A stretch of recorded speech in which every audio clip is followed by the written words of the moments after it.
I was thinking about that today because of some other people that I see. I'm in touch, social media.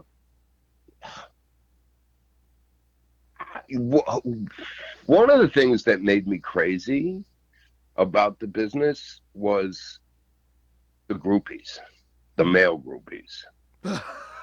Um, I mean, look, okay, myself, my guy, okay, my hero is Eddie Van Halen. Uh-huh. I just don't think about him the way these people think about Johnny Ramone. Do you understand what I mean? I completely understand Like, I what you know mean. Eddie Van Halen's human. I love the way he plays guitar. I love what he writes. As a person, I don't really give a shit. These people like this think like Johnny, uh, uh, you know, is God, and I don't relate to that. You understand? I do. Um, and all of them. So that used to make me nuts. And they'd be in every town. You know, people waiting, waiting, waiting. Um, Johnny was good to those people, though. I have to say. You know, I think he used it as a way to get away from the band. You know what I mean? I do.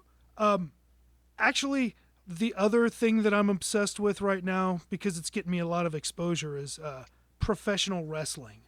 Yeah. And in professional wrestling, there's a term called a mark, M-A-R-K. Right. And I don't know if you know anything about carny stuff, but No. carnies used to either put an M on their hand in chalk and then slap the rich dude on the back, or Okay, just, I got you. I yeah, and got they'd you. put a mark on him.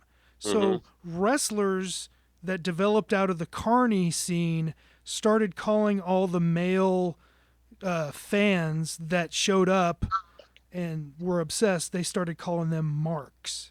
Yeah. So Yeah. basically, you had a problem with the marks. Yes. I just didn't get it. Like, I just wanted to say that, Johnny pisses just like you do and shits just like you do.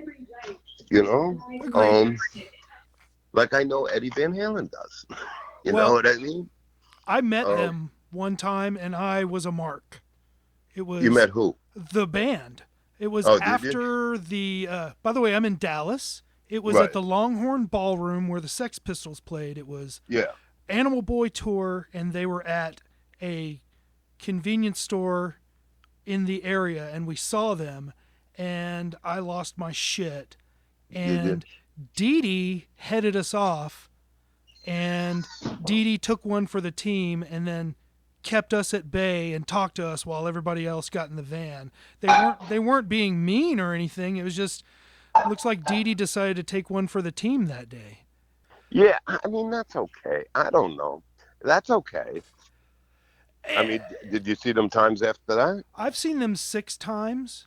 Yeah. Only because I'm so jealous of all these people. I saw them 12 times. Well, that's because you live in New York. When they only came through Dallas once a year. Right. Yeah. But I mean, it was like I was a teenage kid, and I understand both sides of the coin. It's like you really get tired of people losing their shit, running up to you and screaming your name over and over, and it's like you would think that people would love that, but until it happens over and over. Just like I just hold on one second. I'm trying to yes, open the door. You there? yes, sir. Okay. Yeah. You know what? And then because Johnny would be very friendly with some of these people. These people thought they had special privileges. Yeah. You know what I mean? Like backstage and stuff. Mm-hmm. And it'd be like, I'm fucking working. You know what I mean? You're in my way. Um, and I guess that's just a little thing. I mean, I'm being honest with you about. Oh well, a It's not what little Joe. thing can become cumulative, though. It's like when somebody pokes you once, that's one thing, but when somebody pokes you 100 times, it becomes a problem. Yeah, yeah. Yeah. And they didn't. especially in the later years when I left, there weren't many girl groupies. You know, they kind of were in the beginning in those, 79, 80, 81, because they were new. But by the time I left, they were in a crossroads. You know what I mean? Yes. They were getting older. They didn't have any hits. You know what I mean, where they were at. Well, do you want to hear my version of that? Why I Yeah, go think that ahead. they lost their groupies? They quit. Why? They quit playing songs you can dance to and started playing songs you could mosh to. Right. Because girls don't want to be up front shaking their things when there's some 300-pound sweaty fat dude grabbing their ass in the pit and crushing them. Well, when was the last time you saw them? The last time I saw them was at the Bronco Bowl in Dallas. It was when they had released the cover album, and Right. I hate to be Acid a Eaters. hater, but I quit. I didn't even get to Adios Amigos. Acid Eaters was the last. I didn't even buy that album. Right. But yeah, that's by the time that they were having to appeal to the moshers instead of the dancers.